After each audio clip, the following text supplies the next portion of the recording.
So today's annoying challenge is my Leatherman was resting up here and managed to fall down behind. And like hell am I ripping out the insulation. We can just about see it hiding in there.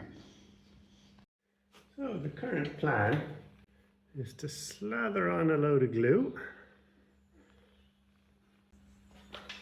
and then stick a magnet on the end of this long pole, hut, hut, hut, hut, and go fishing.